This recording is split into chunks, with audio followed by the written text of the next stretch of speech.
या देवी सर्वभूतेषु मां शक्तिरूपेण संस्थिता नमस्तस्यै नमस्तस्यै नमस्तस्यै नमो नमः। जय माता दी। प्रिय भक्तजनों, आज हम सुनेंगे गुप्त नवरात्रि के 10वें दिन महाविद्या माता कमला देवी की कथा। नवरात्रि का व्रत वर्ष में 4 बार मनाया जाता है, 2 प्राकट्य नवरात्रि के रूप में और 2 गुप्त नवरात्रि के रूप में। प्राकट्य नवरात्रि जो कि चैत्र के महीने में और आश्विन के महीने में शुक्ल पक्ष प्रतिपदा तिथि से लेकर के नवमी तिथि तक माता दुर्गा के 9 स्वरूपों का पूजन किया जाता है। और वहीं पर गुप्त नवरात्रि जो कि माघ के महीने में और आषाढ़ के महीने में शुक्ल पक्ष प्रतिपदा तिथि से लेकर के नवमी तिथि तक माता 10 महाविद्याओं का पूजन किया जाता है। 10 महाविद्याओं में से माता कमला देवी का पूजन जो कि गुप्त नवरात्रि के 10वें दिन किया जाता है। कमला का अर्थ कमल के पुष्प से है। माता सती का यह रूप कमल के आसन पर विराजमान है और साथ ही माता रानी जिस सरोवर में है वहाँ भी चारों ओर कमल के पुष्प हैं। माता रानी ने हाथों में भी कमल के पुष्प ही पकड़ रखे हैं, जिस कारण इनका नाम कमला देवी पड़ा। माता कमला का स्वरूप मन को मोह लेने वाला व शांति को प्रदान करने वाला है। माता का वर्ण सुनहरे रंग का है, जिसमें से तेज निकल रहा है और उन्होंने लाल रंग के वस्त्र पहने हुए हैं और कई तरह के सोने के आभूषणों से सुसज्जित हैं। माता ने मुकुट पहना हुआ है तथा उनके केश खुले हुए हैं और भगवान शिवजी की भांति उनके भी 3 नेत्र हैं तथा वे एक सरोवर में कमल के पुष्प पर विराजमान है। माता जिस सरोवर में है वहाँ उनके आसपास कई कमल के पुष्प लगे हुए हैं। माता रानी के 4 हाथ हैं, जिसमें से 2 में उन्होंने कमल के पुष्प पकड़ रखे हैं तथा अन्य 2 हाथ में वर व अभय मुद्रा है। माता रानी के दोनों ओर 4 हाथी हैं जो जल से उनका अभिषेक करते हैं। माता रानी का यह रूप अपने भक्तों पर सदैव कृपा करने वाला और उनकी सभी इच्छाओं की पूर्ति करने वाला है। और जो भी भक्त सच्ची श्रद्धा के साथ माता कमला देवी का पूजन करते हैं तो जिस प्रकार से माता लक्ष्मी की साधना करने से जिस लाभ की प्राप्ति होती है, वही लाभ माता कमला देवी की पूजा करने से प्राप्त होता है, क्योंकि कमला देवी को माँ लक्ष्मी का ही स्वरूप माना जाता है। इसीलिए जो भी भक्तगण माँ कमला के रूप में पूजा करते हैं, उनकी व उनके परिवार की आर्थिक स्थिति पहले की तुलना में बेहतर हो जाती है। प्रिय भक्तजनों, आइए अब सुनते हैं माता कमला देवी से जुड़ी हुई एक पौराणिक कथा। तो आप सभी भक्तजन बड़ी ही श्रद्धा, ध्यान पूर्वक और प्रसन्न चित्त मन से इस कथा को सुनिए। तो सभी प्रेम से बोलिए, माता कमला देवी की जय। 10 महाविद्या माता की जय। सर्व देवी देवता की जय। श्री की अधिष्ठात्री शक्ति महाविद्या माता कमला की जयंती जो कि दीपावली के दिन ही बताई गई है। श्रीमद् भागवत के 8वें स्कंद के 8वें अध्याय में भगवती कमला के उद्भव की विस्तृत कथा भी बतलाई गई है। देवताओं एवं असुरों द्वारा अमृत प्राप्ति के उद्देश्य से किए गए समुद्र मंथन के फल स्वरूप इनका प्रादुर्भाव हुआ था। इन्होंने भगवान विष्णु को पति रूप में ग्रहण किया था। महाविद्याओं में से माता कमला देवी 10वें स्थान पर प्रगणित है। भगवती वैष्णवी शक्ति हैं तथा भगवान विष्णु की लीला सहचरी हैं, अतः इनकी उपासना जगदाधार शक्ति की उपासना है। यह एक रूप में समस्त भौतिक या प्राकृतिक संपत्ति की अधिष्ठात्री देवी हैं और दूसरे रूप में सच्चिदानंदमयी लक्ष्मी जी हैं, जो भगवान विष्णु से अभिन्न हैं।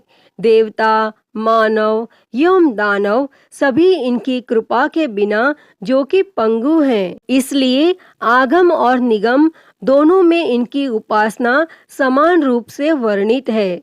सभी देवता, राक्षस, मनुष्य, सिद्ध और गंधर्व इनके कृपा रूपी प्रसाद के लिए ललायित रहते हैं। महाविद्या माता कमला के ध्यान में बताया गया है कि इनकी क्रांति स्वर्ण के समान है। हिमालय के सदृश श्वेत वर्ण के 4 हाथी अपने सूंड में 4 स्वर्ण कलश लेकर इन्हें स्नान करा रहे हैं। ये अपनी 2 भुजाओं में वर एवं अभय मुद्रा तथा 2 भुजाओं में 2 कमल पुष्प धारण की हैं। इनके सिर पर सुंदर किरीट तथा तन पर रेशमी परिधान सुशोभित है। ये कमल के आसन सुंदर पर आसीन है। समृद्धि के प्रतीक महाविद्या माता कमला की उपासना स्थिर लक्ष्मी की प्राप्ति तथा नारी पुत्रादि के सौख्य के लिए की जाती है। कमला को लक्ष्मी तथा षोडशी भी कहा जाता है और भार्गवों के द्वारा पूजित होने के कारण इनका एक नाम भार्गवी भी है। इनकी कृपा से पृथ्वी पतित्व तथा पुरुषोत्तम दोनों की प्राप्ति हो जाती है। भगवान आदि शंकराचार्य द्वारा विरचित कनक धारा स्तोत्र और श्री सूक्त का पाठ, कमल गट्टों की माला पर श्री मंत्र का जप, बिल्व पत्र तथा बिल्व फल के हवन से माता कमला की विशेष कृपा प्राप्त होती है। स्वतंत्र तंत्र में कोलासुर के वध के लिए इनका प्रादुर्भाव होना बताया गया है और वाराही तंत्र के अनुसार प्राचीन काल में भगवान ब्रह्मा, भगवान विष्णु तथा भगवान शिव द्वारा पूजित होने के कारण माता कमला का एक नाम त्रिपुरा प्रसिद्ध हुआ। कालिका पुराण में कहा गया है कि त्रिपुरा भगवान शिव जी की भार्या होने से इन्हें त्रिपुरा कहा जाता है। शिव जी अपनी इच्छा से त्रिधा हो गए। उनका उधर्व भाग गौर वर्ण 4 भुजा वाला चतुर्मुख ब्रह्म रूप कहलाया। मध्य भाग नील वर्ण 1 मुख और चतुर्भुज भगवान विष्णु कहलाया तथा अधोभाग स्फटिक वर्ण पंचमुख और चतुर्भुज भगवान शिव जी कहलाए। और इन तीनों शरीरों के योग से भगवान शिव त्रिपुर और उनकी शक्ति त्रिपुरा कही जाती है। चिंतामणि गृह से इनका निवास है। भैरवयामल तथा शक्ति लहरी में इनके रूप तथा पूजा विधान का विस्तृत वर्णन किया गया है। इनकी उपासना से समस्त सिद्धियां सहज ही प्राप्त हो जाती हैं। भगवती कमला ही नौ दुर्गा में सिद्धिदात्री नामक शक्ति हैं। इनकी उपासना से समस्त सिद्धियां सहज ही प्राप्त हो जाती हैं। पुरुष सूक्त में श्री शते लक्ष्मी च पत्न्या कहकर माता कमला को परम पुरुष भगवान विष्णु की पत्नी बतलाया गया है। अश्व, रथ, हस्ती के साथ उनका संबंध राजवैभव का सूचक है। पद्मास्थित होने तथा पद्मवर्णा होने का भी संकेत श्रुति में है। भगवत शक्ति कमला के 5 कार्य है: तिरोभाव, सृष्टि, स्तुति, संहार और अनुग्रह। भगवती कमला स्वयं कहती हैं कि नित्य निर्दोष परमात्मा नारायण के सब कार्य मैं स्वयं करती हूँ और इस प्रकार माता काली से लेकर माता कमला तक 10 महाविद्याएं सृष्टि, व्यष्टि, गति, स्थिति, विस्तार, भरण, पोषण, नियंत्रण, जन्म, मरण, उन्नति, अवनति, बंधन तथा मोक्ष की अवस्थाओं की प्रतीक हैं। ये अनेक होते हुए भी वस्तुतः परमात्मा की एक ही शक्ति है। अतः हे माँ कमला देवी, इस कथा को कहते, सुनते और हुंकारा भरते सभी पर अपनी कृपा सदैव बनाए रखना। सभी के जीवन से दुखों को दूर कर उनके जीवन में सुख और समृद्धि देना, सभी के मनोरथ को पूर्ण करना।